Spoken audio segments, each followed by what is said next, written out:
Chapitre 1. La fête à Willowbrook. Green, le soleil de l'après-midi scintillait doucement sur la verdure de Willowbrook, ce petit village paisible niché entre les bois murmurants et les prairies qui descendaient vers la rivière. L'air était empli du bourdonnement des abeilles, des bavardages des vieilles dames et des rires des enfants courant entre les guirlandes. On y trouvait des stands de gâteaux et de confitures, des tombolas et des articles de broderie, et l'arôme légèrement religieux des sandwichs aux concombres préparés par la femme du pasteur flottait dans l'air. C'était l'événement annuel Willowbrook Summer Fête, et tout était comme il se doit, c'est-à-dire agréablement monotone, d'une familiarité réconfortante, rythmée par la quiétude de la vie villageoise anglaise. Les dames comparent leurs roses, les messieurs discutaient des problèmes de la plomberie moderne, et les commérages fusaient comme la limonade. Miss Jane Marple, assise sous une ombrelle rayée près du stand de thé, tricotait. Ses aiguilles cliquettaient doucement, son regard partagé entre son ouvrage et le monde qui l'entourait. Elle incarnait, comme toujours, la quintessence de la délicatesse et de la fragilité, mais son esprit était vif et alerte, toujours aussi attentif aux petits détails, en apparence insignifiants, de la nature humaine qui se déroulait sous ses yeux. « Avez-vous entendu, Miss Marple ?» commença Madame Elspeth Loring, en baissant la voix sans toutefois augmenter le volume. « Que Monsieur Travers a acheté la vieille maison des Marley ? Imaginez ! Un célibataire de son âge. On dit qu'il a fait fortune à l'étranger dans le commerce du bois, ou peut-être du thé. Et pourtant, le voilà, vivant tout seul. » Miss Marple esquissa un sourire. « Comme c'est intéressant !» et murmura-t-elle. « On rentre souvent chez soi quand on a quelque chose qu'on voudrait oublier. » Madame Loring cligna des yeux. « Oh, eh bien peut-être !» Puis, avec une soudaine lueur d'espoir, « Vous devez absolument venir voir les gâteaux. » Madame Penfold s'est surpassée. Le gâteau Victoria à lui seul. La remarque que Miss Marple aurait pu faire ensuite fut noyée dans le tumulte soudain qui se propagea à la fête. Un souffle coupé, un cri, puis le bruit terrible et sans équivoque d'une chute. Cela venait de derrière le chapiteau où étaient exposées les compositions florales. Un instant. Personne ne bougea, comme si tout le village retenait son souffle. Puis vinrent les cris « Appelez le médecin, vite !» et la voix du vicaire, étranglée par l'inquiétude, appelant au calme. Miss Marple se leva, son tricot tombant doucement dans son panier. La foule s'était rassemblée en murmurant autour de la tente aux fleurs. À l'intérieur, la scène était à la fois simple et terrible. Là, affalé près d'une table de lys et de delphinium, gisait Monsieur Harold Travers, le visage pâle, les yeux mi-clos, fixant le vide. Le docteur Llewellyn, le médecin du village, était déjà agenouillé près du corps, le visage grave. Il appuya 2 doigts sur la nuque de l'homme, puis secoua la tête. « Parti, dit-il doucement. « Le pauvre, cœur peut-être. » Mais Miss Marple, qui se tenait à quelques pas de là, remarqua quelque chose que les autres n'avaient pas vu. Un petit verre renversé près de la main de M. Travers. À côté, un pétale écrasé, rouge comme le sang, provenant d'un vase qui n'aurait dû contenir que des lys blancs. Elle n'a rien dit, pas encore. Le soir venu, la fête s'était muée en murmures et en inquiétude. Les gens rentraient chez eux par petits groupes inquiets, chaque foyer vibrant de spéculation. Au presbytère, le thé coulait à flots, avec une nervosité palpable. « J'ose dire que c'est une chance si c'était son cœur », soupira Madame Loring en s'essuyant les yeux, bien qu'elle connaisse à peine l'homme. « Il avait toujours l'air un peu tendu, vous ne trouvez pas, Jane ?» Miss Marple sourit doucement. « Oui, ma chère. J'ai toujours constaté que les hommes paraissent plus tendus lorsqu'ils ont peur, et non lorsqu'ils sont malades. La remarque aurait pu être curieuse, mais Madame Loring était trop préoccupée pour la remarquer. Dehors, la brise du soir caressait les saules qui bordaient le ruisseau. leurs longues branches murmurant doucement entre elles. Ce son était étrangement mélancolique, comme des voix chargées de secrets. Et sous ce doux murmure, Miss Marple crut entendre, ou peut-être imagina-t-elle, autre chose. Un bruit faible et délibéré, incongru. Le lent grincement du portail de Marley House qui s'ouvrait, bien que personne ne fût là pour l'ouvrir. Elle resta longtemps debout près de la fenêtre, observant le chemin qui s'assombrissait et qui menait à la vieille maison que M. Travers avait achetée quelques semaines auparavant.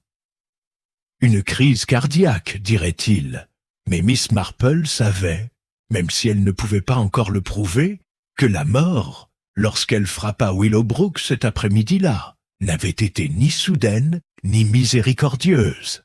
Chapitre 2. Murmure dans le saule au matin. Willowbrook bruissait de conversation, de celles qui se propagent dans un village plus vite que la camionnette du facteur un mardi. Elle commençait à la boulangerie, se répandait dans le bureau de poste, et à midi, elles avaient atteint chaque salon et chaque garde-manger des kilomètres à la ronde. Harold Travers, récemment arrivé et peu compris, est décédé soudainement, mystérieusement et en public. De telles choses n'étaient pas censées se produire à Willowbrook, où l'événement le plus spectaculaire, la plupart des années, était le chapeau du vicaire qui s'envolait dans la mare aux canards. Au centre de cette tempête polie se trouvait Madame Penfold, pourvoyeuse de gâteaux éponges et d'informations. C'était affreux, déclara-t-elle à qui voulait l'entendre. Juste devant mon plus beau parterre d'hortensias, en plus. Le médecin dit que c'était son cœur, mais si vous voulez mon avis. Elle marque une pause pour faire de l'effet, les yeux brillants. Eh bien, les cœurs ne s'arrêtent pas pour rien. Miss Marple, venue chercher une miche de pain complet, écoutait en silence. Elle avait appris depuis longtemps qu'une femme sage, dans un village, n'avait pas besoin de chercher l'information. Il lui suffisait de se tenir tranquillement près d'un groupe de femmes bavardes, et elle lui viendrait comme les abeilles au trèfle. Spéculation villageoise, à la fin de la journée, les théories s'étaient multipliées de façon déraisonnable. Certains disaient que M. Travers avait été empoisonné, mais personne n'était tout à fait d'accord. D'autres murmuraient à propos de dettes impayées, d'une querelle de propriété, voire d'un scandale avec la bonne de Marley House, alors qu'en réalité, il n'y avait pas de bonne à Marley House. Seule Miss Marple demeura imperturbable, le regard pensif, tandis qu'elle prenait son thé près de la fenêtre de son petit salon en bordure du green. Elle avait été témoin de trop de morts de ce genre pour se laisser berner par des réponses simplistes. Une crise cardiaque, certes, mais la voix du docteur Llewellyn n'avait pas tout à fait convaincu. Miss Marple ne pouvait oublier non plus le verre renversé, ni la légère odeur, non pas d'alcool, mais de quelque chose de piquant et d'âcre, qui avait persisté près de la table de Lys. Elle prit son carnet et écrivit quelques mots de sa main prudente. Verre brisé, pétales rouges, yeux effrayés. Puis, après une pause, elle a ajouté « Problème cardiaque jamais mentionné auparavant ». La visite de l'inspecteur dans l'après-midi, l'inspecteur Hales arriva de la police du comté. Un homme imposant, à l'allure vive et à la moustache, qui suggérait l'autorité même lorsque son raisonnement ne le laissait pas transparaître. « C'est bien dommage », dit-il, en acceptant le thé que lui offrait le vicaire, avec l'air d'un homme habitué à ce qu'on lui en propose. Mais rien d'inquiétant, je vous assure. Le médecin parle d'insuffisance cardiaque, et cela me suffit amplement. Miss Marple, qui avait été invitée, par politesse plutôt que par nécessité, lui adressa un léger sourire. En effet, inspecteur, n'est-il pas curieux que le pauvre M. Travers ait choisi ce moment précis au milieu de tant de monde, pour mourir de façon si dramatique. Elle fronça les sourcils. Choisi? La mort ne choisit pas madame. Oh, mais les gens le font. dit doucement Miss Marple. Et parfois, ils arrangent même le moment pour s'assurer que tout le monde regarde dans la mauvaise direction. L'inspecteur laissa échapper un petit rire, supposant, comme beaucoup, qu'elle se livrait à une fantaisie innocente. « Laissez-nous faire, Miss Marple. Je ne m'attends pas à un acte criminel dans un endroit pareil. » Elle inclina poliment la tête. « Bien sûr que non, inspecteur. Dans les villages, c'est presque toujours le cas. Accident, jusqu'à ce qu'il se révèle ne pas l'être. Une conversation tranquille. Ce soir-là, Miss Marple rend visite à Madame Godfrey, la tenancière du bureau de poste, qui connaissait la nature humaine mieux que n'importe quel ecclésiastique ou agent de police.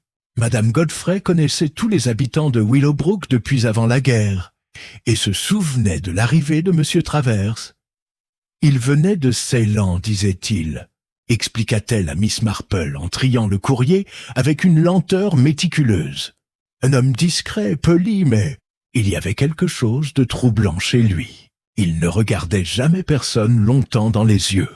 Il semblait toujours attendre une lettre qui n'arrivait jamais. « Ah !» dit doucement Miss Marple. « Et est-ce que c'est arrivé, enfin ?» Madame Godfrey fronça les sourcils. « Non, je ne peux pas dire que ce soit le cas. Mais il a bien reçu un télégramme le matin de la fête. Je l'ai vu moi-même. Enveloppe brune, timbre étranger. » Les aiguilles à tricoter de Miss Marple s'immobilisèrent sur ses genoux. « Étrangère, dites-vous, et livrée le matin même ?» « C'est exact. Il avait une mine épouvantable après l'avoir lu. Il était blanc comme un linge. Puis il est parti à la fête. Et c'était la dernière fois qu'on l'a vu. Sous le saule, ce soir-là, alors que le crépuscule enveloppait le village, Miss Marple fit sa promenade du soir le long du ruisseau. Les saules se penchaient doucement, leurs branches effleurant l'eau dans un murmure lent et gracieux. De l'autre côté du champ se dressait Marley House, sombre, volet clos et silencieux. Une faible lueur filtrait à une fenêtre à l'étage, bien que l'endroit fût censé être vide. Miss Marple resta un moment immobile, à l'écoute. L'air était calme. Pourtant les saules bruissaient légèrement, non pas sous l'effet du vent, mais sous l'effet du mouvement. Il lui sembla entendre un pas, rapide et prudent, qui s'éloignait vers le mur du jardin. Lorsqu'elle se retourna vers la ruelle, elle se retrouva face à face avec une inconnue, une femme grande, bien habillée et pâle, comme si elle avait pleuré. « Oh !» dit rapidement la femme. « Je ne vous avais pas vu. » Miss Marple inclina la tête. « Tout va bien, ma chère. On s'attend rarement à recevoir de la visite dans l'obscurité. Vous logez peut-être à la maison Marley ?» Les yeux de la femme ont vacillé. « Non, je rends visite à des amis au village. » Mais elle se détourna trop vite, et Miss Marple remarqua, sans le montrer, que ses gants étaient légèrement tachés d'une substance rouge.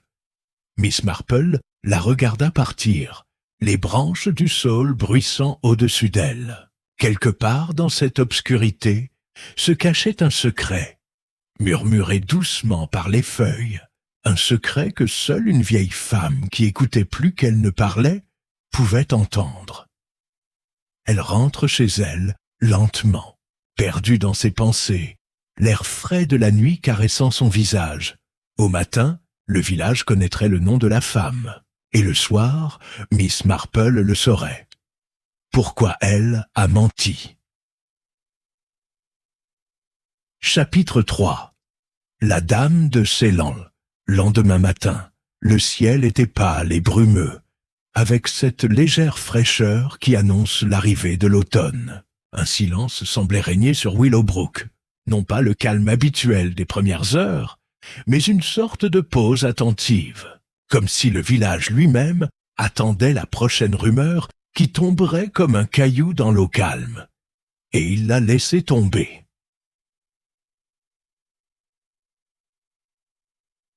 Idi sur Dwidert. Madame Penfold racontait à qui voulait l'entendre que l'étrange dame qu'on avait vue passer devant la maison Marley était étrangère. À 10 heures, Madame Godfrey avait amélioré l'histoire, La dame de Ceylan avait connu M. Traversin Tymont et était arrivée le matin même de sa mort. À midi, tout Willowbrook s'accordait à dire qu'elle devait être impliquée d'une manière ou d'une autre, même si personne ne pouvait dire exactement comment ni pourquoi. Miss Marple, sirotant son thé à sa fenêtre, esquissa un sourire. « Et l'imagination humaine, murmura-t-elle, est un substitut des plus efficaces aux preuves. » Un visiteur au presbytère, c'était en milieu de matinée, lorsque la femme du vicaire, tremblante et essoufflée, vint la chercher. « Oh, Miss Marple, il faut absolument que vous veniez. Il y a une femme extraordinaire au presbytère. Elle prétend avoir été une amie du pauvre Monsieur Travers, originaire de Ceylan, de tous les endroits. Je ne sais plus quoi faire. Elle a l'air si fragile, et pourtant si étranger. Miss Marple a accepté de venir. Bien sûr, elle l'a toujours fait. » Dans le salon du presbytère, elle trouva la dame assise près de la fenêtre. Grande, élégante, vêtue d'une soie de deuil d'une teinte trop fine pour voyager. Ses cheveux noirs étaient striés d'argent, ses yeux grands et cernés de chagrin. « Je suis Madame Anjali Pereira, » dit-elle doucement, son accent délicat mais distinct. « J'ai fait un long voyage pour voir Monsieur Travers, mais je suis arrivée trop tard. » Sa voix tremblait, mais pas, pensa Miss Marple, uniquement sous l'effet du chagrin. « Je suis vraiment désolée, » et dit doucement Miss Marple en s'installant dans un fauteuil voisin. « Vous le connaissiez bien ?» Madame Pereira hésita. « Il était l'associé de mon défunt mari, à Ceylan. Nous possédions ensemble des plantations de thé. Mais après le décès de mon mari, il y a eu des malentendus, des problèmes juridiques. Je suis venu parler à Monsieur Travers pour les régler. » Elle baissa les yeux. « Il n'a pas répondu à mes lettres. Alors je suis venu seul. Le télégramme, l'épouse du vicaire, soucieuse de rendre service, s'empressa d'aller chercher du thé. » Miss Marple en profita pour observer. Les mains gantées de la femme tremblaient légèrement. Sous son calme apparent se cachait la peur. « Mais de quoi ? Je crois comprendre, » dit Miss Marple d'un ton doux, « que Monsieur Travers a reçu un télégramme le matin de sa mort. Serait-ce de votre part ?» Les yeux de Madame Pereira s'écarquillèrent. « Comment ça s'est passé ? Enfin, oui, j'ai fait savoir que je venais. Je lui ai demandé de me rencontrer en privé après la fête. » Elle marqua une pause, puis ajouta à voix basse. « Mais j'étais en retard. Le train de Londres avait du retard. Je suis arrivé à Willowbrook au crépuscule, et quand je suis allé chez elle, il y avait de la lumière, mais pas de réponse. J'ai pensé qu'il était peut-être encore à la fête. Puis j'ai appris la nouvelle. Elle porte un mouchoir à ses lèvres. Et maintenant, ils disent qu'il est mort d'une crise cardiaque. Mais je n'arrive pas à y croire. Monsieur Travers était un homme prudent, un homme craintif, certes, mais pas malade. »« Effrayé ?» répéta doucement Miss Marple. « Oui, » murmura la femme. « Il disait qu'une personne du passé le suivait, qu'elle l'observait. Je lui ai dit que c'était absurde. Mais maintenant, sa voix s'est brisée. Maintenant, je me demande, un mélange d'indices plus tard dans l'après-midi. Miss Marple rentre chez elle à pied en traversant les ruelles du village, l'esprit rempli de fragments. Un télégramme étranger, un homme effrayé, une dame de Ceylan, arrivée trop tard à sa réunion. Et le plus curieux de tout, c'est ce pétale rouge parmi les lits blancs. Elle se souvint alors d'autre chose. La légère odeur qu'elle avait perçue près du corps de M. Travers n'était pas du parfum, mais une odeur végétale et piquante. Une odeur qu'elle avait déjà rencontrée sous les tropiques il y a longtemps, lorsqu'une femme de missionnaire de St. Mary Mead avait rapporté des graines de la plantation de son frère, laurier rose, magnifique, mortel. Une seule goutte suffit à calmer le cœur. Une crise cardiaque. En effet, murmura Miss Marple. Elle s'arrêta à la lisière de la prairie, là où les saules se penchaient au-dessus du ruisseau. Leurs branches frémissaient légèrement malgré le calme ambiant.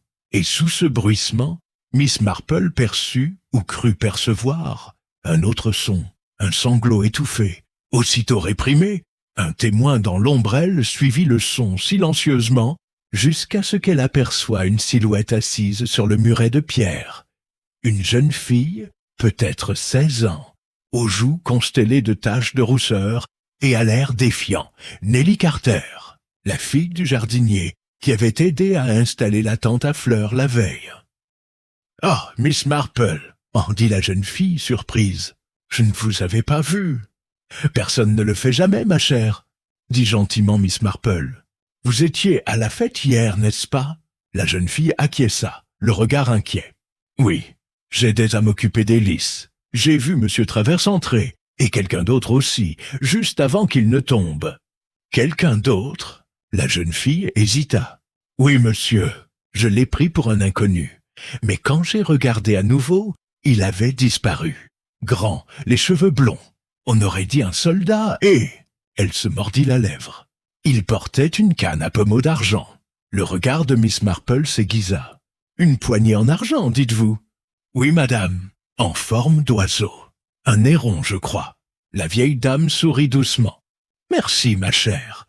Vous avez été très observatrice. C'est une qualité précieuse chez une personne jeune. Il faut toujours remarquer.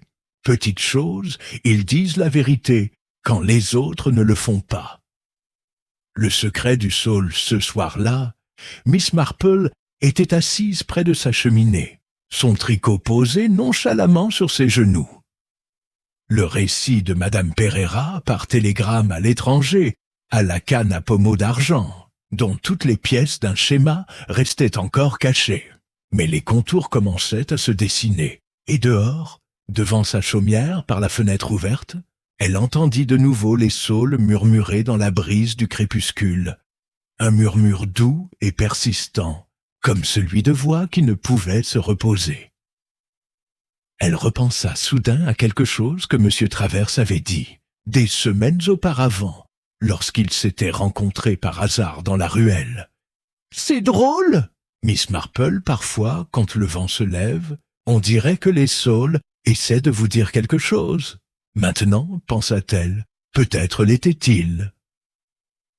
Chapitre 4. L'homme au bâton d'argent le lendemain matin. Le soleil brillait d'un éclat froid, donnant à la place du village une apparence trompeusement paisible. Les guirlandes de la fête flottaient encore nonchalamment entre les arbres. Mais personne n'avait vraiment envie de les ranger. La mort est arrivée à Willowbrook, et lorsqu'elle visite un petit village, elle ne rôde pas dans les rues, mais dans les murmures. Miss Marple, toujours discrète, vaquait à ses occupations matinales. Un petit panier à provisions au bras et l'oreille aux aguets. Elle avait appris que dans un endroit comme Willowbrook, nouvelle, il vaut mieux le recueillir que le rechercher. Chez le boucher, elle entendit dire que Madame Pereira logeait à l'auberge et qu'elle avait une façon étrange de regarder les gens. À la poste, Madame Godfrey lui confie que le télégramme avait été renvoyé de Londres, mais curieusement pas de l'hôtel de Madame Pereira. Et devant l'église, le vieux monsieur Hewson affirme avoir vu un homme grand et blond arriver par le train de 15h20 ce même jour, portant une canne à pommeau d'argent. « Je ne l'avais jamais vu auparavant, » dit monsieur Hewson en reniflant. Il n'avait pas l'air d'être du coin. Il avait l'air d'un type venu récupérer quelque chose. Miss Marple esquissa un sourire. « Ou quelqu'un d'autre, » dit-elle. « Une question d'apparence cet après-midi-là. » L'inspecteur Hales était de nouveau au presbytère, avec toute la gravité confiante d'un homme convaincu que l'affaire était terminée, mais incapable de s'en détacher complètement. « Routine, Miss Marple, » dit-il en la faisant entrer. « Nous avons retracé le télégramme. » Interrogeait la dame de Ceylan. « Rien de bien extraordinaire. Quant à ce monsieur avec sa canne, sans doute un représentant de commerce. Chaque village a son lot de ragots, vous savez. » Miss Marple inclina la tête. « En effet, et tous les meurtriers comptent précisément sur cela. » L'inspecteur laisse échapper un petit rire indulgent. « Nous allons tout de même approfondir la question. La description est vague. Après tout, la moitié des hommes en Angleterre sont blonds et marchent avec une canne. Oui, acquiesça Miss Marple, mais très peu possèdent une poignée en argent en forme de héron. Cela le fait réfléchir. Vous avez donc entendu ça? Ah oui, dit-elle doucement. Et j'apprécie l'oiseau plus qu'un simple ornement. C'est un indice, même si ce n'est peut-être pas comme vous le pensez. Thé à l'aubergin, début de soirée, Miss Marple décida qu'une visite au Willowbrook Arms s'imposait. Elle y trouva Madame Pereira assise près du feu, une lettre ouverte devant elle, non lue. « Vous avez l'air fatiguée, ma chère, » dit gentiment Miss Marple. « Tout ce remue-ménage doit être terrible. » Madame Pereira esquissa un léger sourire. « Oui, je n'ai jamais voulu causer de problème. Je voulais seulement parler à Monsieur Travers. À propos du partenariat, la femme serra légèrement les doigts de sa tasse de thé. Oui, et à propos d'argent. Il manquait de l'argent, vous savez, sur les comptes de la succession. Il avait dit qu'il s'expliquerait. Mais maintenant, il ne le peut plus. Sa voix s'est brisée, puis s'est stabilisée. Et pourtant, je pense que quelqu'un d'autre peut. Il y a quelqu'un ici? Madame Pereira hésita. Peut-être. Il y avait un Anglais qui travaillait autrefois pour mon mari. Il est parti dans des circonstances désagréables. Monsieur Travers a dit l'avoir revu quelque part, en Europe. Il avait peur, je crois. C'est pour ça qu'il est rentré. Le regard de Miss Marple était doux, mais alerte. Et quel était le nom de cet homme? Howard ou Harold? Non, Harcourt. Oui, Geoffrey Harcourt. Une découverte au bord du ruisseau plus tard dans la nuit. Miss Marple fait sa promenade habituelle le long du ruisseau. L'air était froid, vif et imprégné du parfum des feuilles humides. Sous les saules, l'eau murmurait doucement sur les pierres et quelque chose scintillait faiblement près des racines du plus grand arbre. Elle se pencha. Un petit morceau de métal incurvé capta la lumière de l'argent terni, finement gravé en forme d'aile d'oiseau.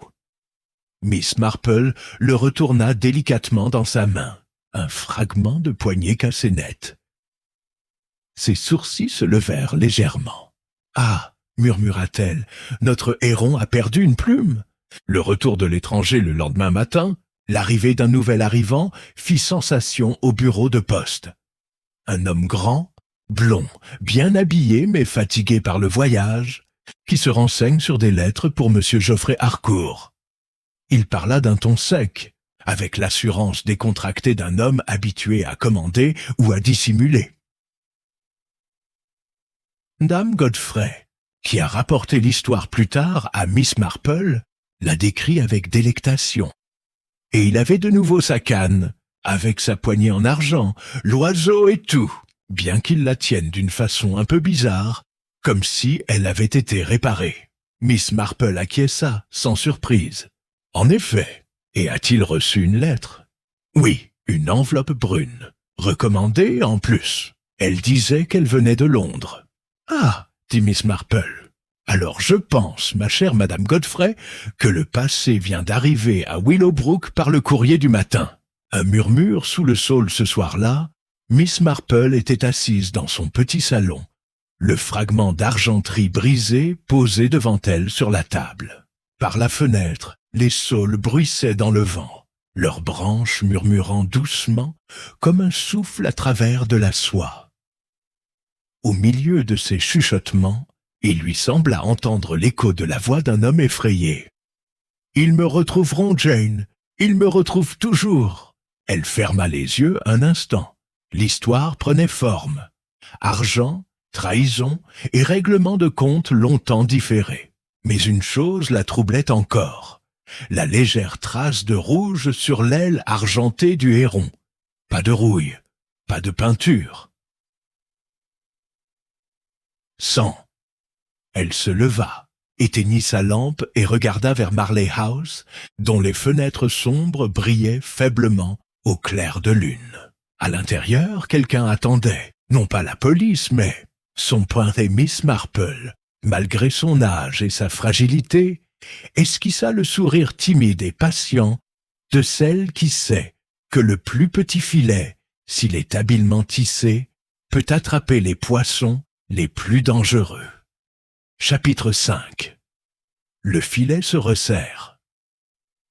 Le village s'éveilla le lendemain matin sous un vent du sud doux, agité et chargé de rumeurs.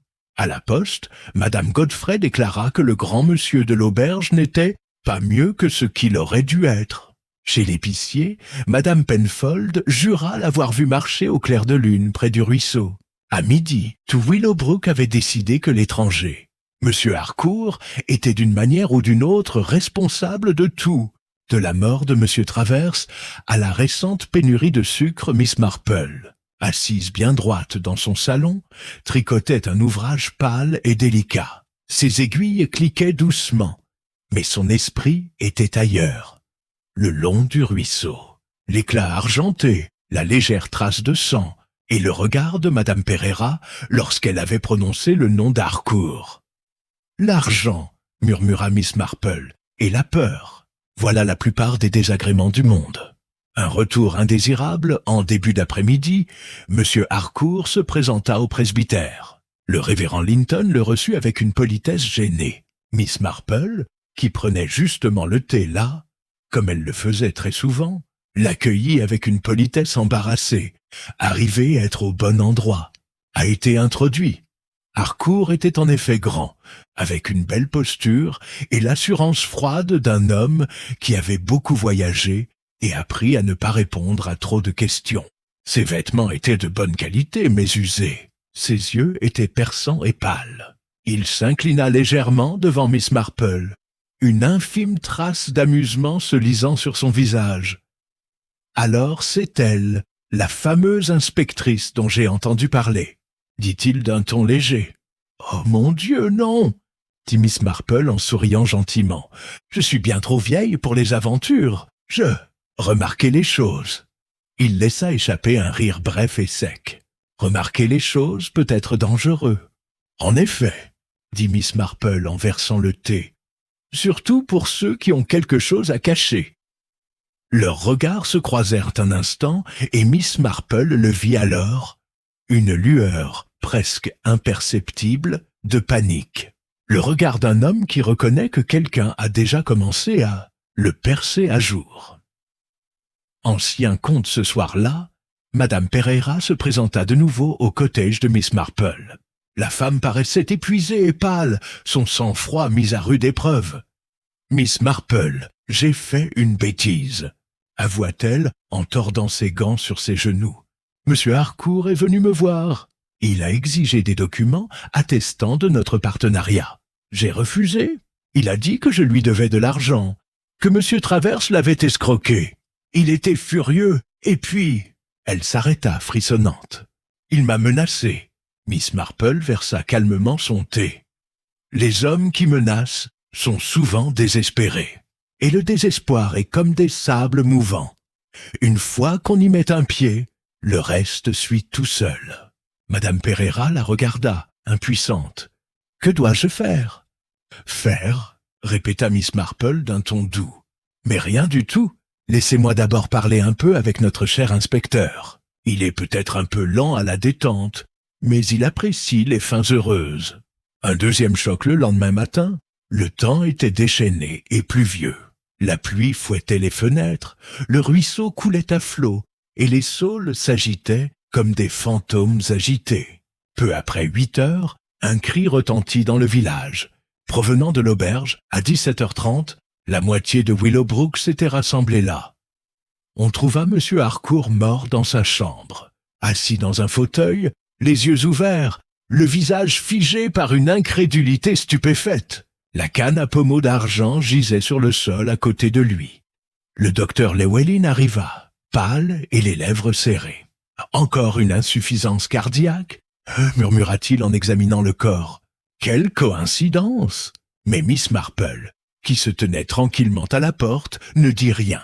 Son regard s'était fixé sur la tasse de thé posée sur la petite table, dont le bord était légèrement taché de pourpre, et à côté un petit pétale rouge sans équivoque. Elle se tourna vers l'inspecteur. « Vous me pardonnerez, j'espère, si je vous dis que je ne crois pas beaucoup aux coïncidences. Fit ses motifs cet après-midi-là, la pluie se calma, laissant le monde purifié et étrangement fragile. Miss Marple rentre lentement chez elle, ses pensées tissées d'une tapisserie de petits fils brillants. M. Travers, effrayé et secret. Un télégramme de Londres. L'arrivée soudaine de Madame Pereira. Le retour de Monsieur Harcourt et sa mort, faisant écho au premier événement. Il y avait là un schéma récurrent. 2 décès, une femme en deuil et un poison qui imitait l'insuffisance cardiaque. Mais le poison seul n'explique pas la couleur rouge des pétales. Le laurier rose. Et autre chose, quelque chose de profondément humain. L'amour, peut-être. Ou la vengeance. Ou les deux. L'avertissement du saule ce soir-là, le ciel se dégagea, prenant une teinte bleu pâle et fantomatique. Miss Marple était assise près de son feu, la bouilloire sifflant doucement. Par sa fenêtre, elle pouvait voir les saules se courber au-dessus du ruisseau, murmurant comme toujours à la tombée de la nuit. Elle se laissa aller en arrière sur sa chaise et parla à haute voix, comme si elle s'adressait directement aux arbres. « Oui, oui, je le vois maintenant. 2 cœurs, un secret. Et la main qui a frappé 2 fois, une fois par peur, une fois par nécessité. » Elle esquissa un sourire. Mais même la nécessité laisse des traces. Son regard se posa sur son panier à tricot, où, tout à fait par hasard, se trouvait un petit morceau de lin.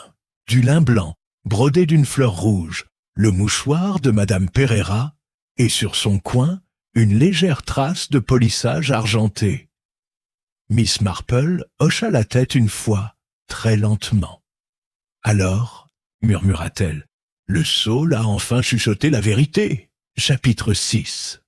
Le piège sous les lys la pluie avait cessé, laissant place à une clarté limpide et à un calme inhabituel, une quiétude qui semblait attendre quelque chose. Willowbrook, malgré son agitation habituelle, était plongé dans une atmosphère pesante. 2 morts en 2 jours avaient réduit au silence même les plus fervents commères. Les rideaux frémissaient moins ostensiblement. Les pas résonnaient plus discrètement dans les ruelles. Mais si le village se tut, Miss Marple, elle, ne se laissa pas faire. Silencieusement, délicatement, elle commença à bouger. Elle rendit visite au docteur Llewellyn, soi-disant pour lui apporter du sirop d'églantier pour sa toux, et repartit avec une petite question posée avec précaution. Elle s'est arrêtée au bureau de poste de Madame Godfrey, feignant la confusion au sujet d'un colis disparu, et en est repartie en ayant appris exactement quand le télégramme londonien avait été posté et qu'il ne comportait pas d'adresse de retour. Et sur le chemin du retour, elle s'arrêta près du mur du cimetière, où Nelly Carter balayait les feuilles. « Vous êtes une fille réfléchie, ma chère, » dit Miss Marple en souriant. « Et vous remarquez plus de choses que la plupart des gens. Dites-moi, ce pétale rouge que vous avez vu à la fête, vous ne l'avez pas touché, n'est-ce pas ?» Nelly secoua la tête. « Non, madame, je trouvais amusant de voir des pétales rouges parmi les lys blancs. »« Oui, » dit doucement Miss Marple, « drôle et terriblement triste. » Une visite de la veuve ce soir-là, Madame Pereira revint au cottage de Miss Marple. Elle avait le teint pâle, mais était plus calme maintenant, sa voix plus basse, résignée peut-être, ou soulagée. « Je suppose, » dit-elle en remuant distraitement son thé, « que la mort de M. Harcourt mettra fin à cette affaire. Ce qui s'est passé entre lui et M. Travers est désormais enterré. » Miss Marple leva les yeux de son tricot. « Être enterré, ma chère, n'est pas synonyme d'être oublié. » Les mains de Madame Pereira tremblaient. « Vous croyez que j'en sais plus que ce que j'ai dit ?» Le sourire de Miss Marple était à la fois bienveillant et impitoyable. « Je pense, ma chère, qu'avec l'âge, on apprend à distinguer quand une femme se protège de celle qui protège. Quelqu'un d'autre ?» Pendant un long moment, Madame Pereira ne répondit pas. Puis elle dit, presque audiblement, « Il y a eu une dispute. Il y a des années. Mon mari a accusé Monsieur Travers de l'avoir volé. C'est Monsieur Harcourt qui transportait l'argent. Il était leur agent. À la mort de mon mari, Travers a accusé Harcourt. Harcourt a accusé Travers. Et moi? Elle s'arrêta, puis regarda Miss Marple avec une amertume soudaine. Savez-vous ce que c'est que de voir son nom, sa fortune, sa tranquillité ruinée par la cupidité des hommes? Miss Marple dit doucement. J'ai vu des vies détruites pour bien moins que ça. La tente à fleurs, revisitée le lendemain, Miss Marple demanda au vicaire d'ouvrir une nouvelle fois le chapiteau de la fête. Il était resté intact depuis la tragédie. Les fleurs étaient fanées, l'air légèrement aigre de décomposition.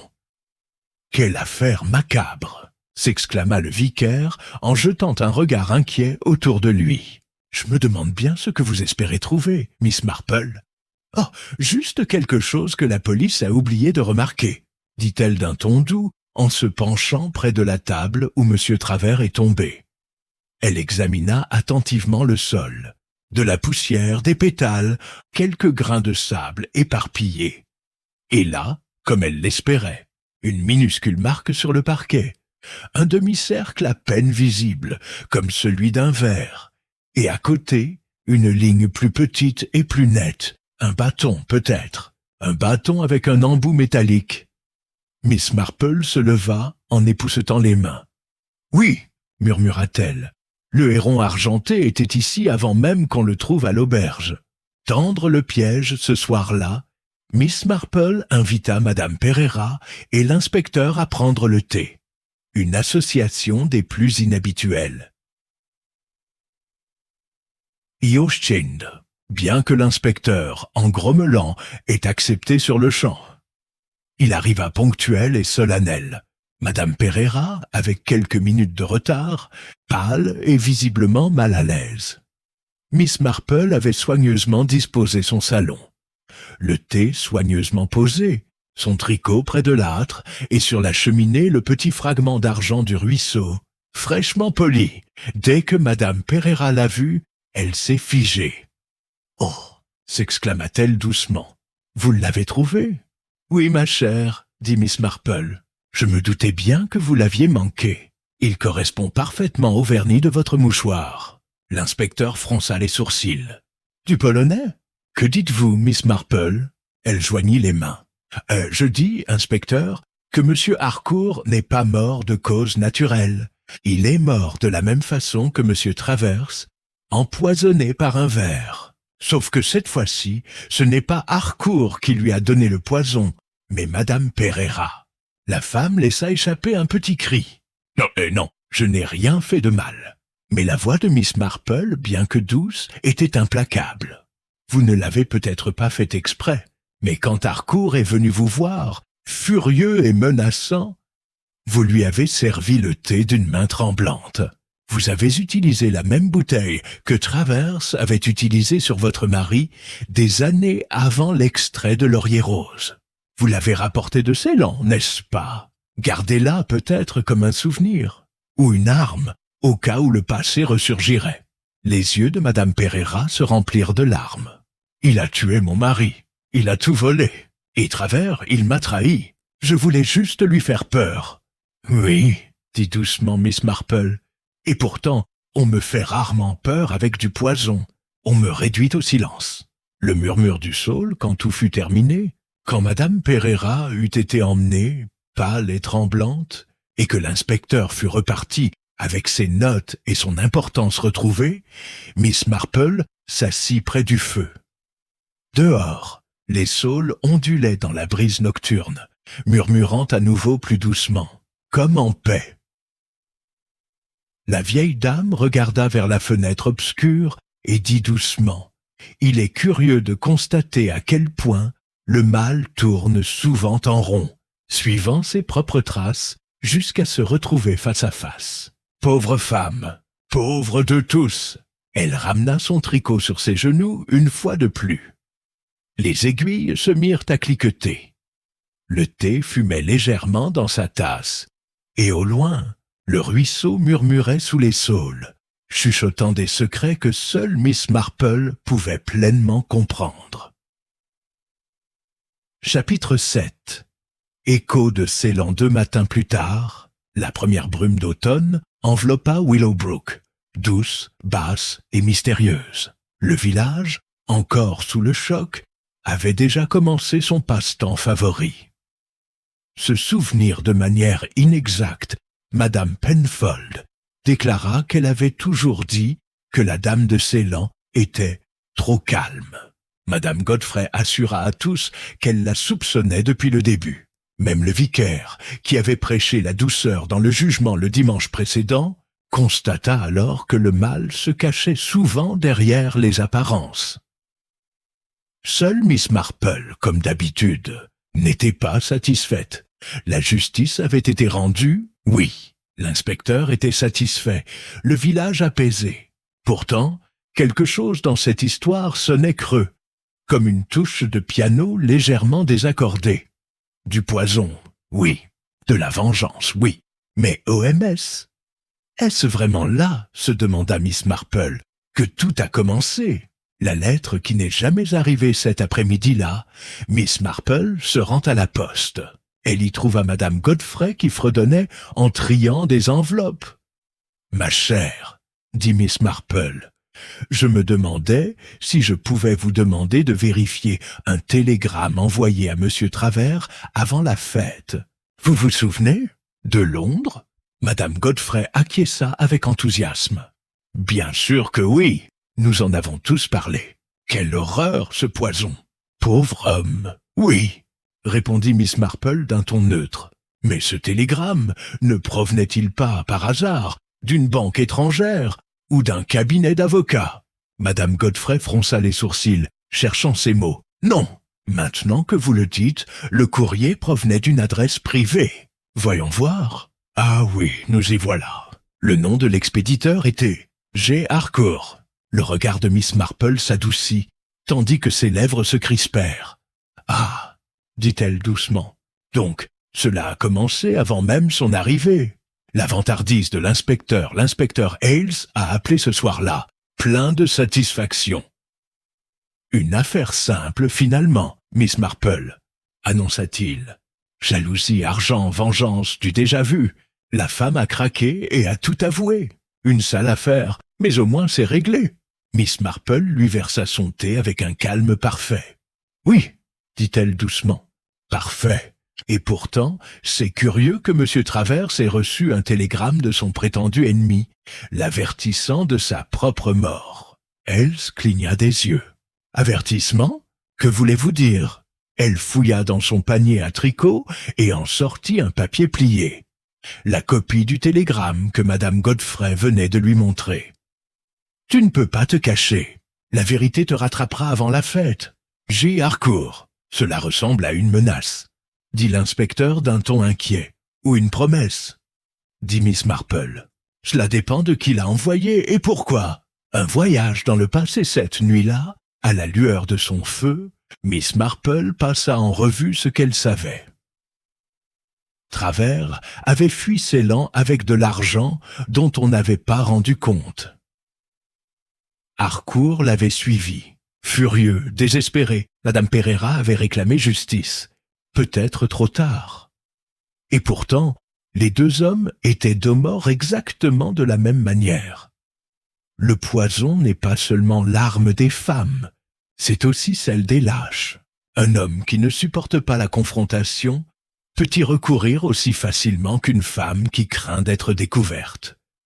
Elle se leva, prit un petit carnet sur son bureau et ouvrit une page où figuraient, à travers une écriture soignée et fine, ses propres notes de la première nuit. Verre brisé, pétales rouges, yeux effrayés.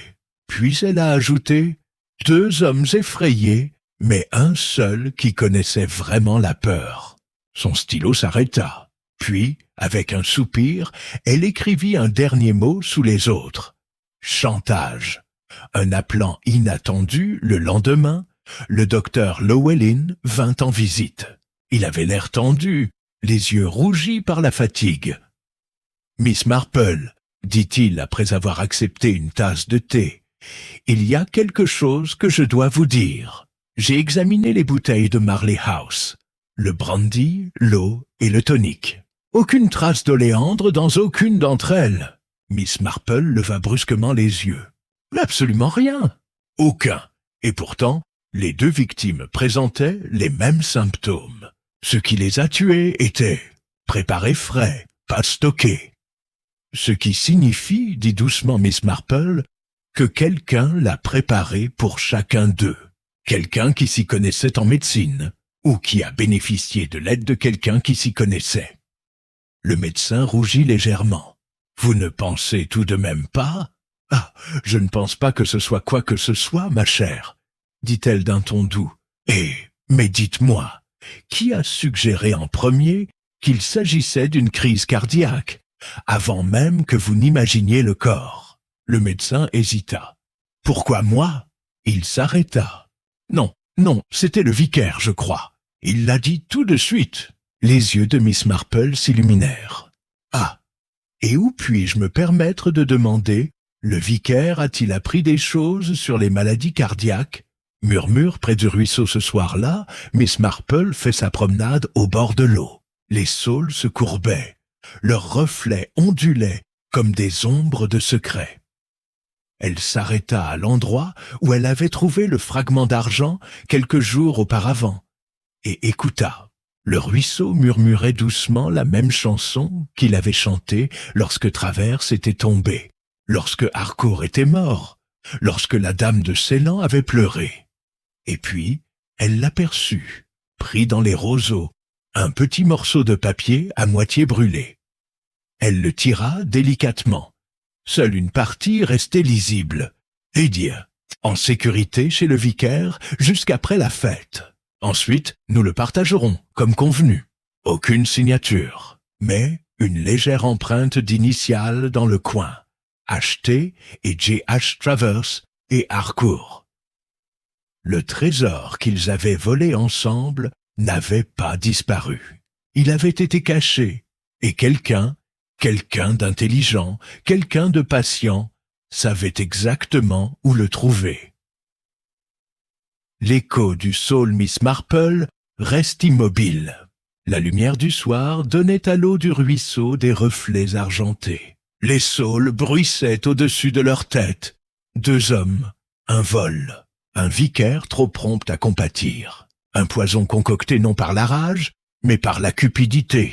Son regard s'adoucit, teinté de tristesse. « Et pauvre Mme Pereira » murmura-t-elle. Utilisée, trompée, et laissée à elle-même, accablée par la culpabilité. Elle se retourna vers la ruelle. Il ne lui restait plus qu'une visite pour avoir une conversation qui réglerait l'affaire, discrètement et sans faire d'histoire.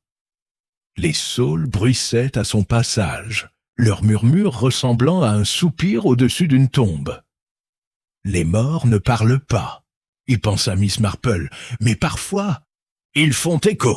Chapitre 8. Le secret du vicaire. Le soir était tombé sur Willowbrook comme un rideau doux et régulier. Les cloches de l'église avaient depuis longtemps fini de sonner 6 heures, et le presbytère brillait faiblement derrière sa haie, une seule lampe brûlant à la fenêtre du bureau. Miss Marple resta un instant devant le portail avant d'entrer.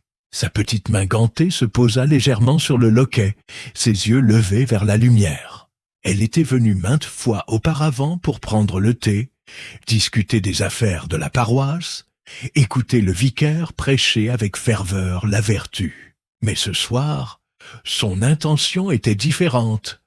À l'intérieur, le vicaire leva les yeux de son bureau avec un sursaut de plaisir.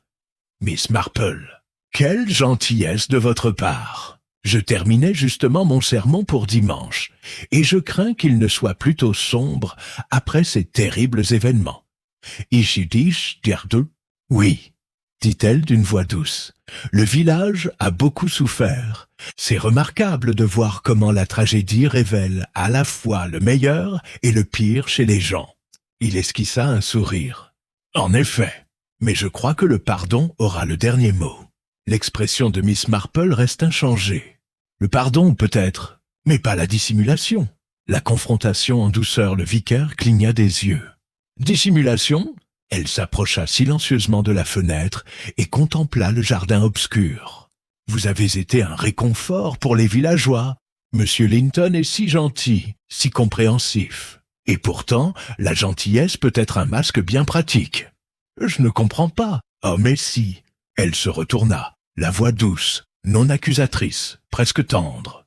Quand le pauvre monsieur Travers est venu vous trouver, effrayé et malade, il vous a tout avoué, n'est-ce pas? Le vol à Ceylan, l'argent caché en lieu sûr. Il cherchait l'absolution, et vous lui avez offert quelque chose de bien plus tangible, un endroit pour dissimuler son péché. Et l'argent. Le visage du vicaire s'était complètement figé. Seule sa main, posée sur le bureau, tremblait légèrement. « Vous avez une imagination remarquable, Miss Marple, » dit-il enfin. « Non pas de l'imagination, je crois plutôt à la mémoire. Je me souviens de votre empressement à déclarer que M. Travers est décédé d'une crise cardiaque, plus rapide encore que le pauvre docteur Llewellyn, parce que vous connaissiez déjà les symptômes. Vous les aviez déjà vus chez M. Harcourt. » Il se leva brusquement. « C'est absurde. Vous accusez un homme de Dieu. »« Non, » l'interrompit-elle, « seulement un homme. Et les hommes sont bien plus faillibles que Dieu. » L'épreuve Miss Marple sortit de son sac à main le morceau de papier à moitié brûlé qu'elle avait trouvé près du ruisseau. Elle le déposa délicatement sur le bureau. « Je crois que cela faisait autrefois partie de votre feu, » dit-elle. « Un feu involontaire, peut-être. Mais même le foyer d'un vicaire ne peut consumer entièrement la vérité. » Il la fixa du regard. Les initiales HT et GH se détachaient nettement à la lumière de la lampe. En dessous, faiblement visible, une troisième L, le vôtre, murmura Miss Marple. « Ernest Linton !» Il émit un son étouffé, ni un démenti, ni un soupir. « Et vous ne comprenez pas ?» dit-il d'une voix rauque. Ils sont venus me supplier de les accueillir. Ils disaient avoir des problèmes d'affaires. J'ai accepté de leur confier une partie de leurs biens. Puis Travers a eu peur. Il voulait sa part plutôt que prévu. Harcourt l'a suivi. J'ai essayé de maintenir la paix. Et quand la paix a échoué, le vicaire s'enfonce dans son fauteuil. Travers a menacé de me dénoncer. Il a dit que j'en avais pris plus que ma part. Il allait me ruiner. Et puis, il se couvre le visage de ses mains. Je voulais juste le calmer en versant quelques gouttes dans son verre, quelque chose pour l'endormir. Je jure que je ne savais pas que ça le tuerait. Le regard de Miss Marple était grave. Et quand Harcourt a-t-il deviné? Il a réclamé sa part. Il était au courant pour le poison. Il est arrivé au presbytère ce soir-là, furieux. Je l'ai supplié de partir. Il s'est moqué de moi, a dit qu'il allait tout raconter à la police. Je me suis dit, si au moins un homme était déjà mort.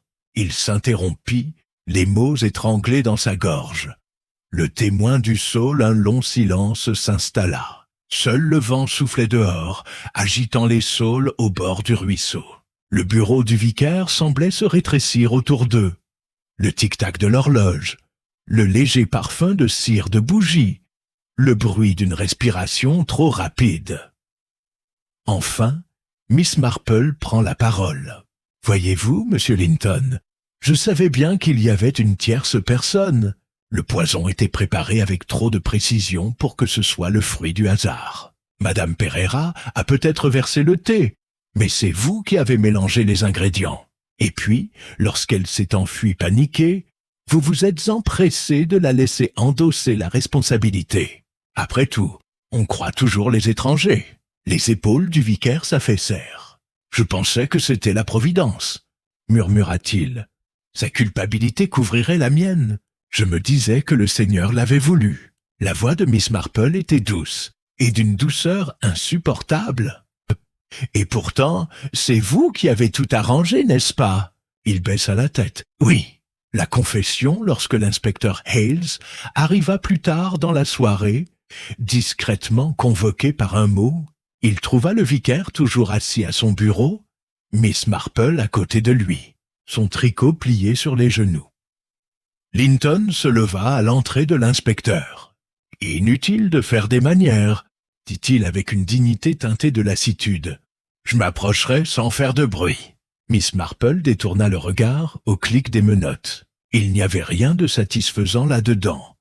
Seulement la lente fermeture d'un cercle qui avait commencé au loin, dans un pays de soleil, de thé et de trahison. Dehors, le vent se leva de nouveau, et par la fenêtre ouverte, les saules murmurèrent un long soupir grave qui semblait porter à la fois pitié et jugement. Un calme relatif une fois parti, Miss Marple s'attarda dans le bureau vide. Sur le bureau du vicaire se trouvait une petite boîte en bois. Elle l'ouvrit délicatement. À l'intérieur, 3 choses, une clé d'église, un morceau de ruban délavé et un billet de banque étranger, jauni et sans valeur, plié en 2. Il ne restait plus rien d'une fortune, ni de 3 vies. Elle referma la boîte, souffla la lampe et sortit dans la nuit. Le ruisseau murmurait en contrebas, et les saules se courbaient, leurs branches effleurant l'eau sombre, comme des mains jointes en prière. Miss Marple marque une pause, écoutant le silence qui suit la vérité. « Les morts sont rarement silencieux, » murmura-t-elle. « Seuls les vivants refusent d'entendre ?» Puis elle fait demi-tour pour rentrer chez elle, sa petite silhouette disparaissant dans le doux argenté de la brume. Chapitre 9. Le règlement de compte final. Le lendemain de l'arrestation du vicaire, le temps était pâle et froid, la brume se dissipant difficilement de la verdure. C'est une paix étrange qui s'abat sur Willowbrook. Pas de la joie, pas vraiment du soulagement. Plutôt le silence qui survient lorsqu'une chose terrible a enfin fini de dire tout ce qu'elle avait à dire. La cloche de l'église sonna comme d'habitude, bien que personne n'entrait. Le village a continué à vivre comme toujours. Madame Penfold, tout en dégustant ses scones, déplorait l'hypocrisie flagrante de toute cette affaire. Et Madame Godfrey pleurait à 2 reprises à la poste, avant de raconter à qui voulait l'entendre qu'elle avait toujours, je trouvais, le regard du vicaire un peu trop bienveillant. Seule, Miss Marple bougea comme toujours, silencieusement, calmement, un petit panier sur le bras et un léger sourire de regret sur le visage. Le thé avec l'inspecteur. L'inspecteur Hales arriva juste après le déjeuner, raide d'épuisement et légèrement gêné. « Miss Marple, dit-il en se tenant maladroitement près de la cheminée, « je ne sais pas trop comment vous le dire. Vous aviez encore une fois parfaitement raison, entièrement raison. » Miss Marple lui sert du thé comme s'il était simplement passé pour bavarder. « Oh mon Dieu !» dit-elle d'un ton doux, « il ne s'agit pas d'avoir raison. C'est juste que les gens se ressemblent tellement sur les grandes choses, bien sûr, mais surtout sur les petites. » L'inspecteur fronça les sourcils. « Je n'arrive toujours pas à y croire, madame.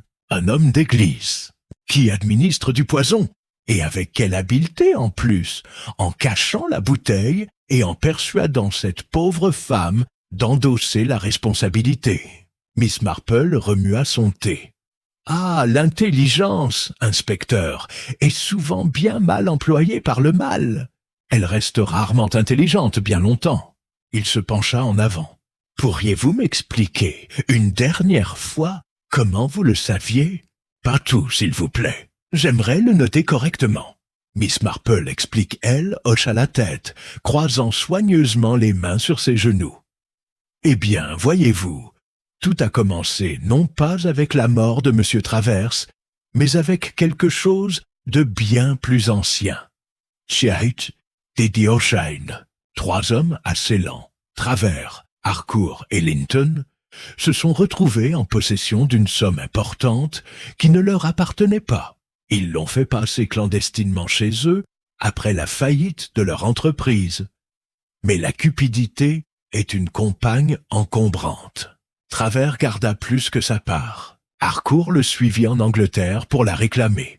Et le vicaire, homme dont la foi s'affaiblissait déjà, et qui était criblé de dettes, se retrouva gardien à la fois de leurs secrets et de leurs péchés.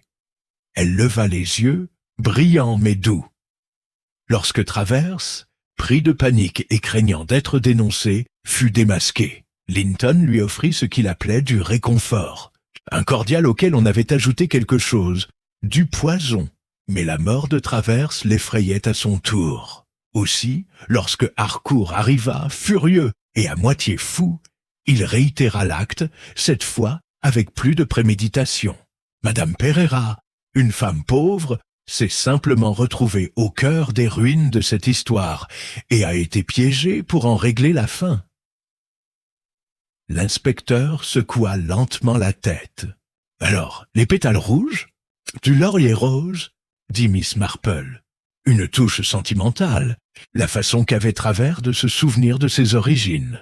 Il avait conservé cette plante de Ceylan. C'est ainsi que le vicaire a trouvé son arme, là, dans le jardin. Et le saule près du ruisseau. Miss Marple esquissa un sourire. Ah, c'est là que Travers a rencontré Linton la veille de la fête, où ils ont enterré le paquet de billets. Le ruisseau l'a emporté après la pluie. C'est ainsi que j'ai trouvé le fragment de l'accord. La question de l'inspecteur resta longtemps silencieux. Puis il dit doucement « Je ne comprends pas bien comment vous faites pour toujours le savoir, Miss Marple. Quel est votre don ?» Elle le regarda d'un air doux. « L'observation, inspecteur, et la mémoire. J'ai connu un vicaire à St. Mary Mead qui parlait de la charité avec beaucoup d'émotion et qui avait un caractère épouvantable. Et une jeune femme qui avait empoisonné le thé de son mari, mais qui ne pouvait se résoudre à abîmer une fleur. On apprend, au fil des années, que le péché est très rarement original. Il rit doucement. « Je ne n'égalerai jamais. »« Non, dit-elle avec un sourire bienveillant. « Mais tu apprendras plus vite si tu écoutes ce que les gens disent. Ne le faites pas dire. » Un village reprend vie à la fin de la semaine.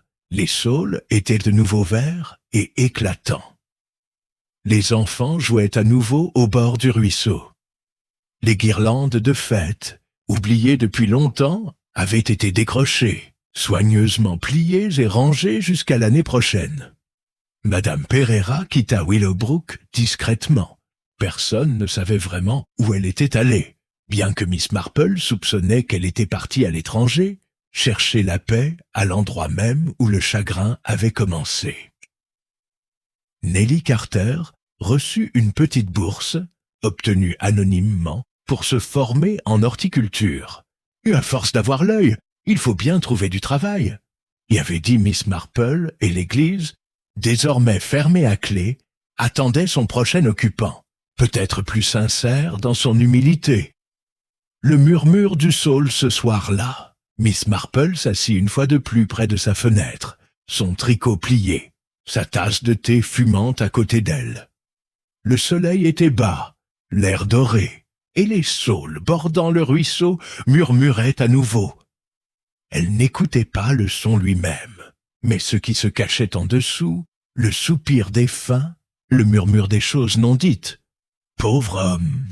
dit-elle doucement. « Il voulait croire à la rédemption. » Même s'il empoisonnait les autres pour y parvenir.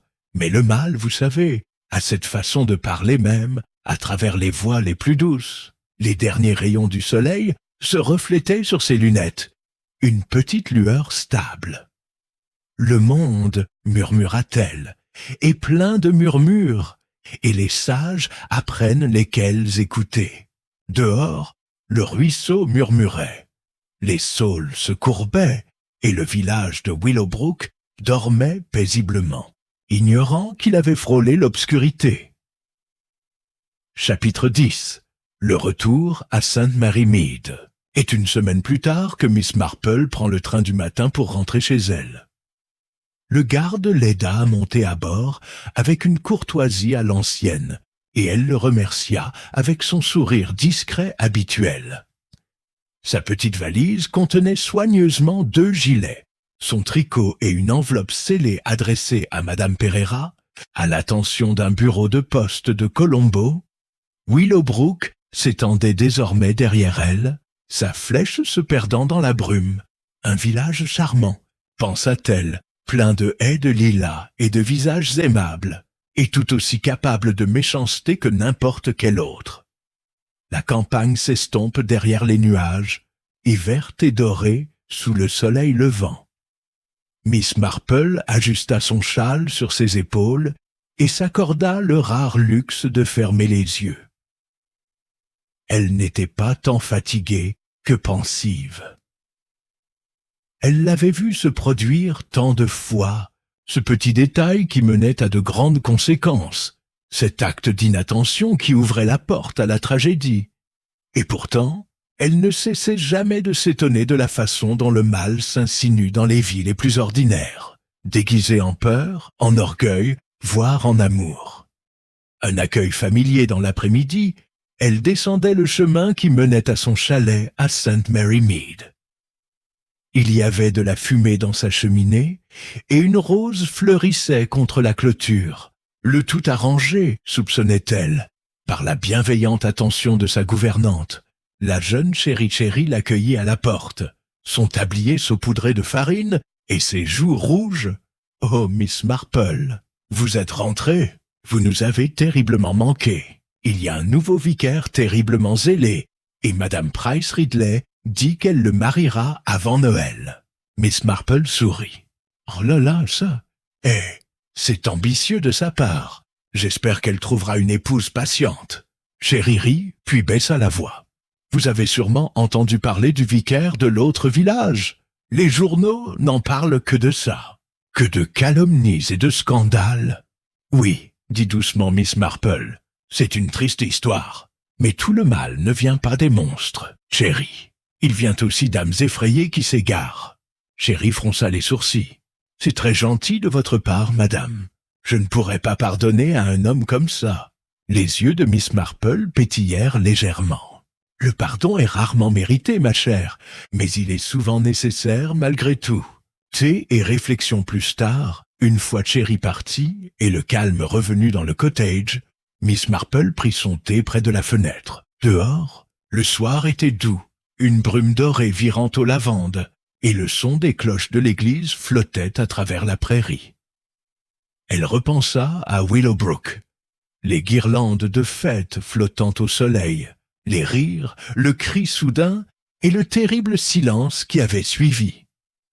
Elle vit le visage pâle de Madame Pereira, ses mains tremblantes, les pétales rouges des lys, et le bureau du vicaire était si bien rangé, si serein, dissimulant une conscience rongée par la peur.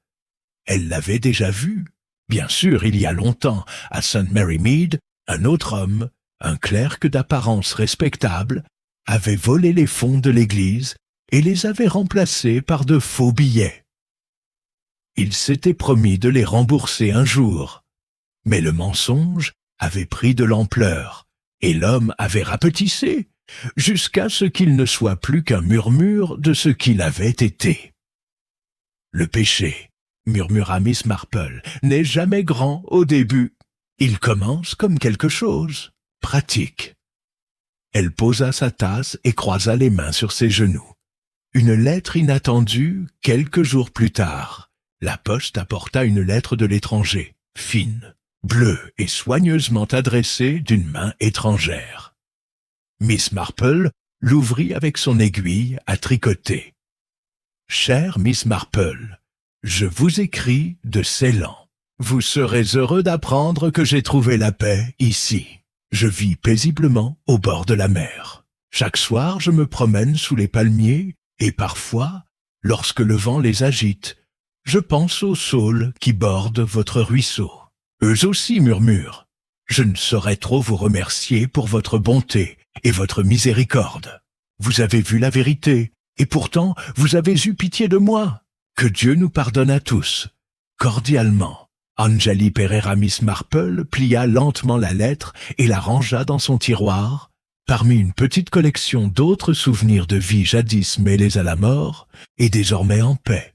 Le murmure qui persiste ce soir-là, alors que le crépuscule enveloppait St. Mary Mead. Miss Marple fit sa promenade habituelle dans le jardin. Les roses se balançaient légèrement dans la brise, leurs pétales murmurant ensemble comme de douces voix.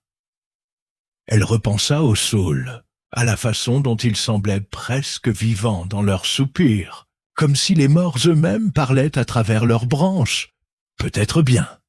Il y a des échos partout, y pensa-t-elle. Il suffit d'écouter. Au bout du chemin, une cloche d'église sonna. Miss Marple se tourna vers le bruit, sa silhouette menue et nette se détachant sur la lumière déclinante. Et tandis qu'elle rentrait chez elle dans le crépuscule, son ombre s'allongeait derrière elle, se fondant silencieusement dans la brume du soir, l'ombre d'une femme qui en avait trop vu, qui avait beaucoup pardonné et qui n'avait rien oublié. Chapitre 11. La cloche au crépuscule.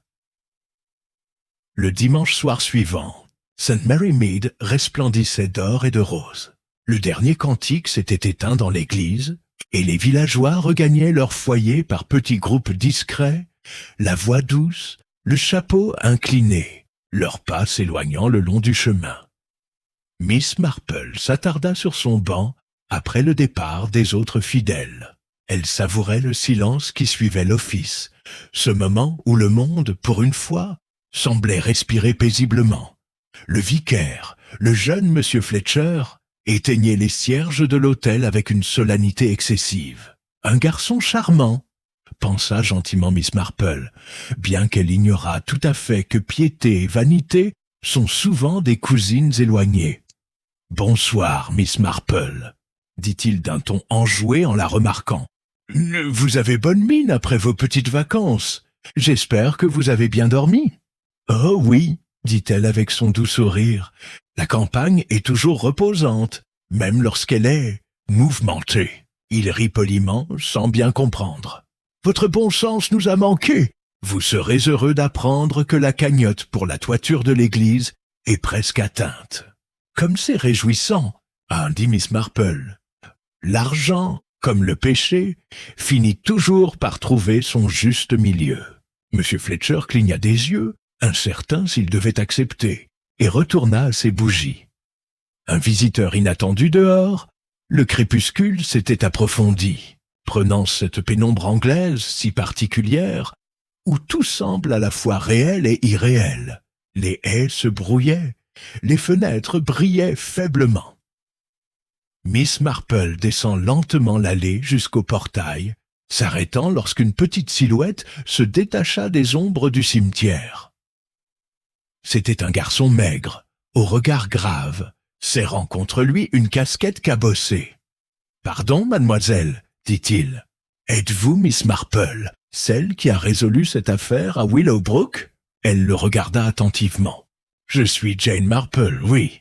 Et vous, jeune homme, qui êtes-vous ?»« Tommy Travers, mademoiselle, » dit-il avec une fierté timide. « Mon oncle était monsieur Harold Travers.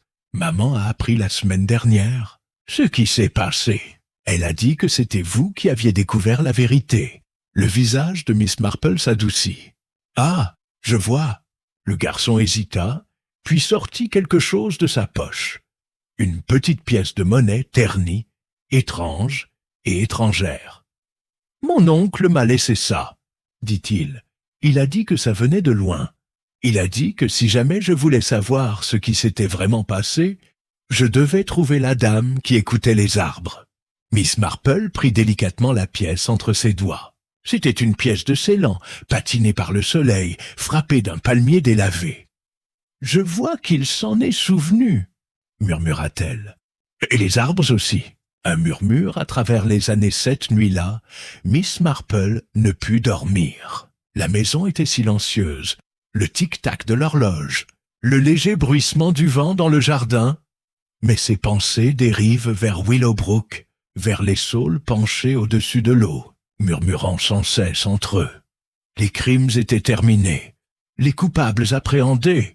Pourtant, elle ressentait ce même léger frisson qu'elle éprouvait toujours lorsqu'un mystère se résolvait. La sensation qu'un autre, lointain, commençait déjà. Le mal, pensa-t-elle, était comme une mauvaise herbe.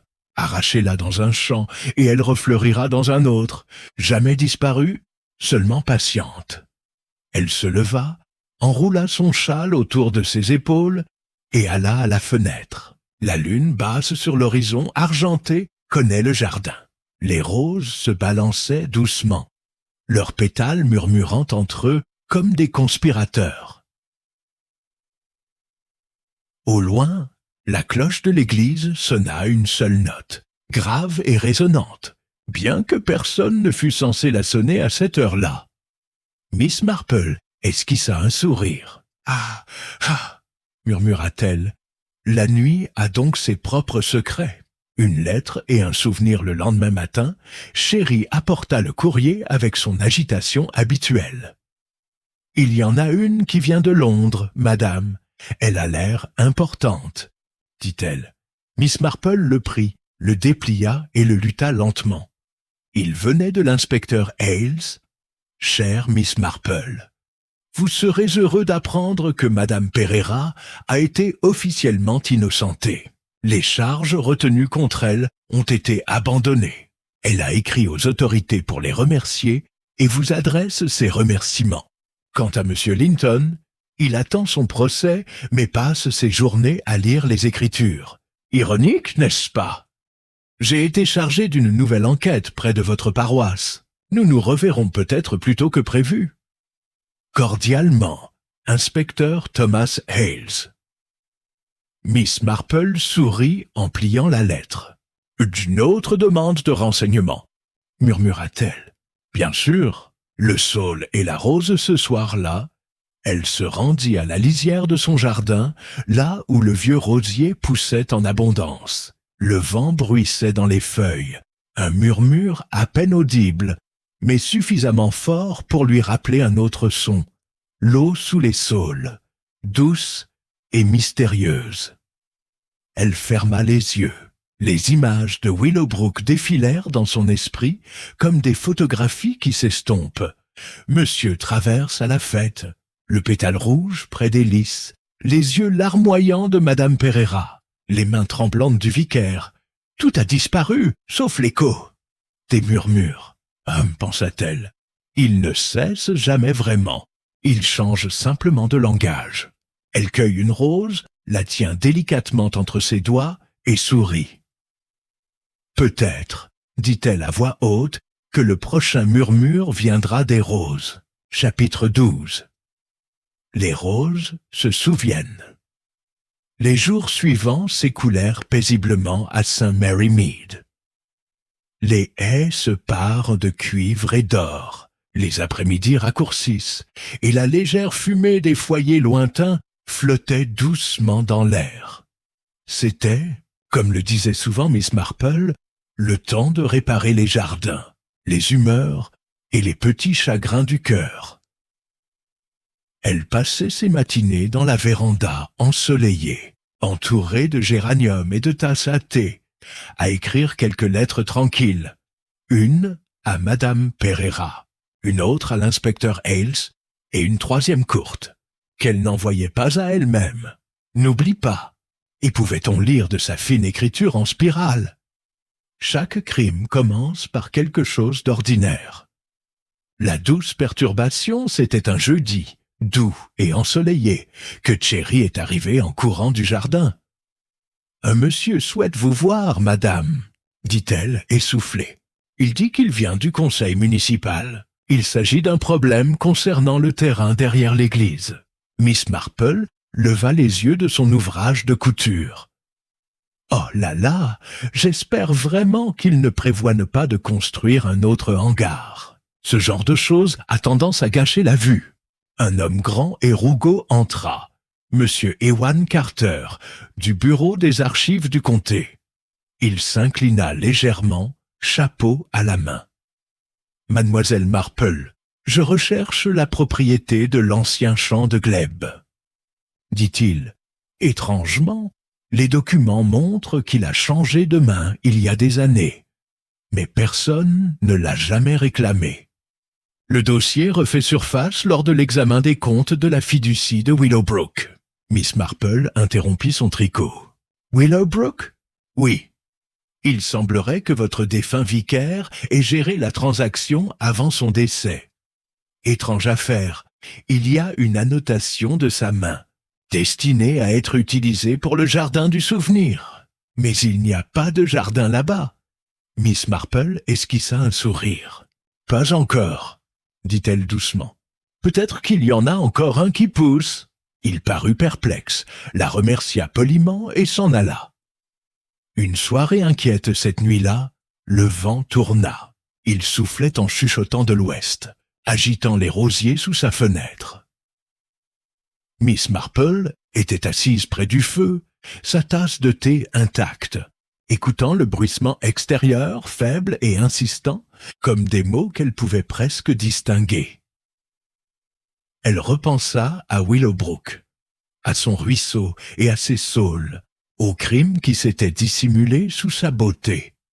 Et elle pensait aussi que chaque village, aussi beau fût-il, avait ses racines dans une terre à la fois riche et sombre. Elle se leva, prit son châle et entra dans le jardin. La lune était haute, les roses scintillaient, pâles comme des fantômes. Le murmure du souvenir là, près du mur, quelque chose scintillait parmi les feuilles, un morceau de papier accroché à une épine. Miss Marple l'a arraché. C'était fin, étranger et légèrement parfumé. Un fragment déchiré de papier à en-tête bleue pour le courrier aérien. Seuls 2 mots étaient visibles. L'hydromel de Sainte-Marie. Elle le retourna. Au dos de la même main inconnue, une ligne d'écriture à peine visible. Ça recommence. Elle resta longtemps immobile. Puis, elle esquissa un léger sourire, comme on le fait lorsqu'on reconnaît une vieille connaissance au fond d'une pièce. Réflexion finale de retour à l'intérieur. Elle plaça soigneusement le fragment dans son tiroir, à côté de la lettre de Madame Pereira, puis s'assit de nouveau près de la fenêtre. La nuit était désormais d'un calme absolu. Même le vent s'était tu. Seules les roses bougeaient légèrement, hochant la tête au clair de lune, comme pour acquiescer. « Oui, » murmura-t-elle, « elles se souviennent. Les fleurs, elles, s'en souviennent toujours. » Elle prit son tricot, les aiguilles scintillant doucement à la lumière de la lampe. Demain, peut-être irait-elle à la poste se renseigner sur ce nouveau terrain, ou peut-être pas, les mystères, pensa-t-elle, ont cette façon de trouver leur propre moment. Dehors, au loin, une cloche d'église sonnait doucement, d'une voix grave et étrangement douce. Les roses s'agitèrent à nouveau. Murmurant leur musique secrète, Miss Marple esquissa un sourire. « Une histoire se termine, dit-elle, et une autre commence. » Elle se pencha pour tricoter. Le feu crépitait doucement, et au-delà de la fenêtre, le jardin murmurait, ravivant tous les souvenirs.